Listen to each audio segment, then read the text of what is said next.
construção que nós precisamos de fazer. E você foi incumbido como embaixador do reino de Deus aqui nesta terra. E é já chegada a última hora. E quem acredita nisso, aplauda o nome do Senhor. Quero convidar você para se colocar sobre os vossos pés.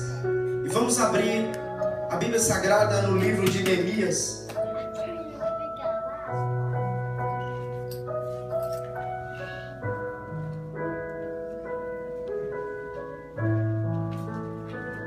Glória a Jesus. Livro de Neemias. Quando se encontrou, diga glória a Jesus.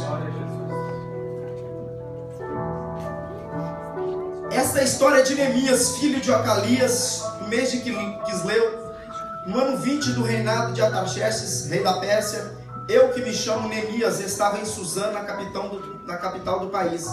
Anani, um dos meus irmãos, chegou de Judá com um grupo de outros judeus. E então eu pedi notícias da cidade de Jerusalém. E um dos judeus que havia voltado do cativeiro, do cativeiro da Babilônia, eles me contaram que aqueles que não tinham morrido e que haviam voltado para a província de Judá estavam passando por grandes dificuldades. Contaram também que os estrangeiros que moravam ali por perto os desprezavam e disseram finalmente que as muralhas de Jerusalém ainda estavam caídas e que os portões que haviam sido queimados ainda não tinham sido consertados. Quando ouvi isso, eu sentei e chorei. Glória a Jesus. Os irmãos podem se assentar.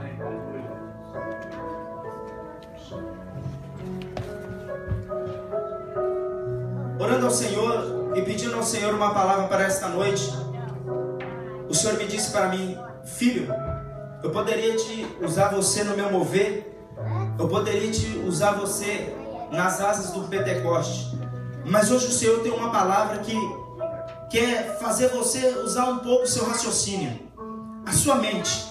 Muitas das vezes, irmãos, é bom a gente parar e olhar a circunstância da nossa vida. E se tratando do Evangelho, nós estamos vivendo a última hora nesta face da terra. Eu creio nisso. Quem crê, levanta a mão. Irmãos, essa geração, eu penso que eu não vou provar da morte, porque Jesus, irmãos, as coisas que está acontecendo, as coisas que nos cercam, já está tudo do avesso. Na realidade, o que era certo agora é errado, e o que é errado aos nossos olhos agora é certo para muitas pessoas. Estão tentando mudar até as leis. Ali no Brasil eu tenho pesquisado e tenho sondado, já estão tentando até eliminar a Bíblia Sagrada até das bibliotecas.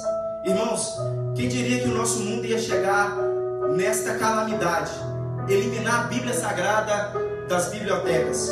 Pois bem, nesta noite o Senhor te trouxe aqui para poder ter um particular diferente com você, com a sua vida e com a sua história, porque você é embaixador do reino de Deus. E como embaixador do reino de Deus, nós não podemos ser covarde e não podemos retroceder. Temos que continuar pregando a palavra de Deus a toda criatura, porque Jesus em breve, eu não sei se hoje depois deste culto, apesar que se fosse hoje depois deste culto, eu tenho certeza que eu subiria para o céu. Quem tem certeza da sua salvação? Aleluias. Então glorifique o nome do Senhor. Ao abrir a minha Bíblia no livro de Neemias, eu vejo uma história, e essa história, ela começa narrando das memórias de Neemias, porque as memórias de Neemias me chamou por demais a atenção, porque Neemias, ele voltou de Jerusalém, e com o povo, e o seu povo estava vivendo em ruínas. E Neemias, ele tinha um chamado no seu coração, chamado que eu e você tem dentro da nossa alma.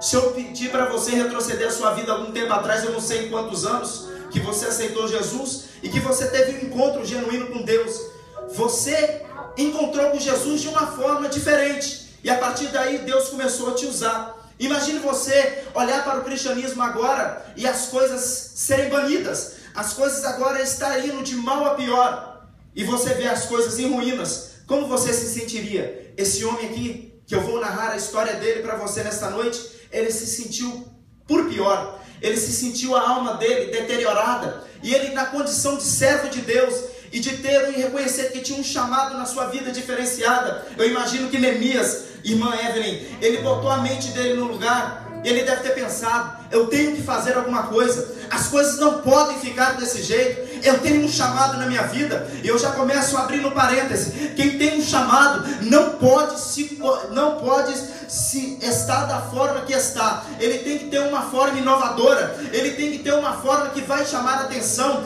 Ele tem, aliás, abrindo aí um parêntese, estendendo, ele tem que regaçar a manga e não olhar para a direita e nem para a esquerda. Ele tem que ir de encontro às coisas de Deus. Eu quero dizer para você que há um povo necessitado, há um povo do lado de fora desta igreja que está necessitado.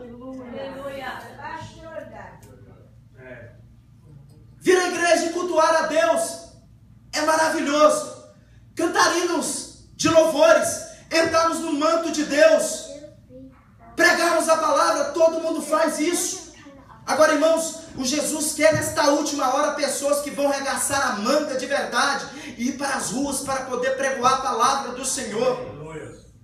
Nesta tarde eu recebi um telefonema para poder estar fazendo uma visita. E quando nós chegamos na casa daquela mulher, uma mulher estava em plantos. E quando chegou, a mulher disse: pastor, eu preciso de ajuda. Eu conheço o meu pastor, eu estou congregando na igreja há já um tempo. E eu sumi da igreja, o meu pastor não perguntou, nem me ligou para saber como é que eu estava, nem para saber como é que estava a minha situação. Irmãos, as coisas estão indo de mal a pior.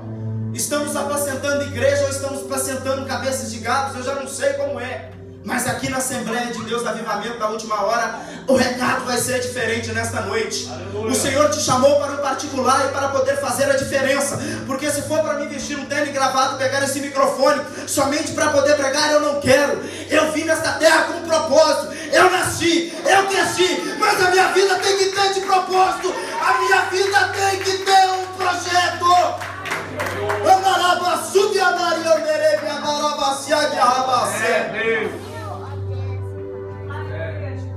Nascer, viver e crescer é diferente de você ter uma vida de propósito. Porque uma vida de propósito, ela é uma vida de sentido. E eu te pergunto: qual é o sentido do cristianismo na sua vida? Qual é o sentido que Deus tem feito na sua história? Isso doeu no meu coração quando aquela irmã disse isso. Porque eu parei, eu olhei, eu falei: meu Deus, o que nós estamos vivendo? E de repente a mulher: pastor, eu quero aproveitar, pastor, que não é todo dia que a gente tem essa oportunidade. O senhor é um homem de Deus, eu posso ligar para o Brasil. Na hora que essa mulher ligou para o Brasil, meu Deus,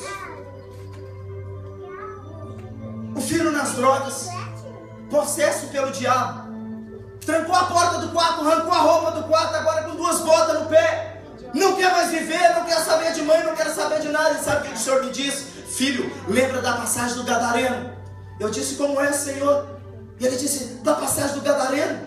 Ele estava vivendo dentro de uma caverna, ele estava todo amarrado, ele estava acorrentado, e só um poderia libertar ele. E isso não era o povo de Gadara, isso não é o povo de Jezareia, isso não eram os meus discípulos que iriam libertar. Somente a minha presença é capaz, filho, de libertar alguém do limbo que ele está. Somente a minha presença é capaz de libertar alguém das correntes. E eu disse: meu Deus, o Senhor está falando, fala mais, Jesus. E Jesus disse: filho, você vai orar por ele, porque eu vou lá no Brasil e eu vou enviar a minha presença para poder tirar ele da escuridão, daquele limbo que ele se encontra. Irmãos, foi um mover muito grande de Deus.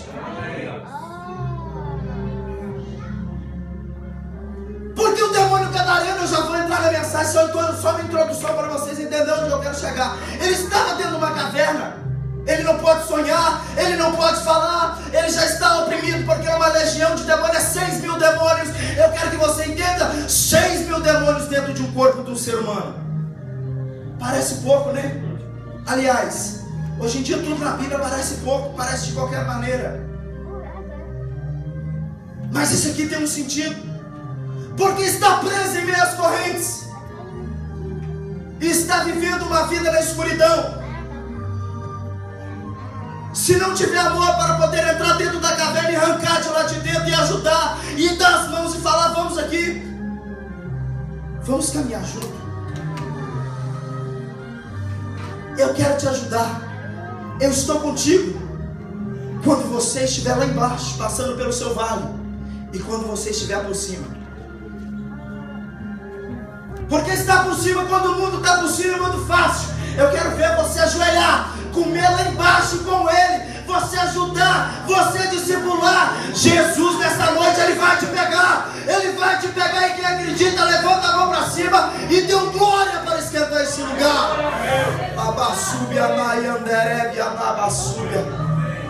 E foi tão grande o mover que eu fiquei embasbacado.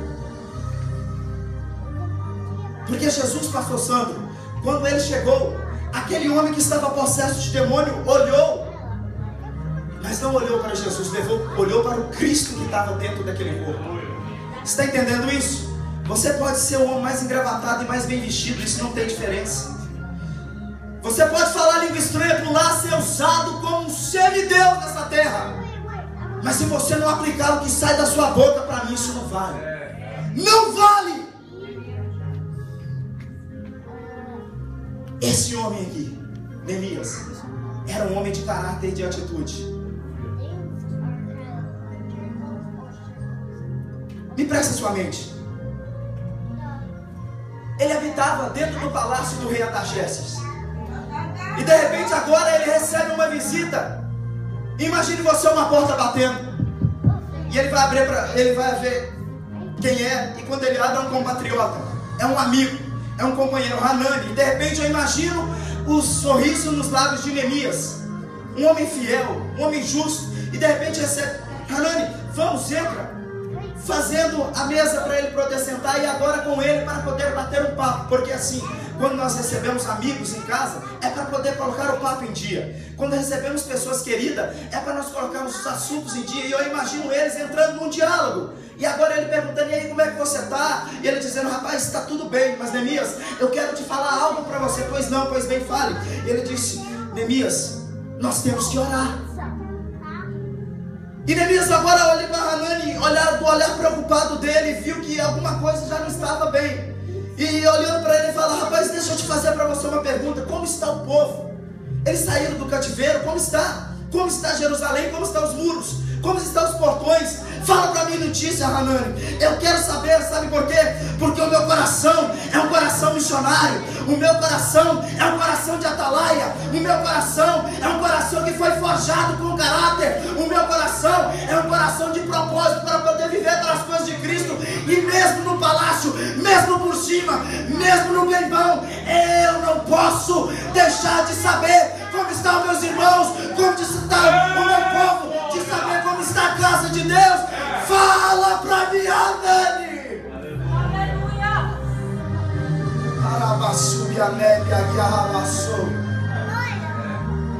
Ei, eu vou desenhar. Imagine um ser humano possesso por lágrimas, chorando.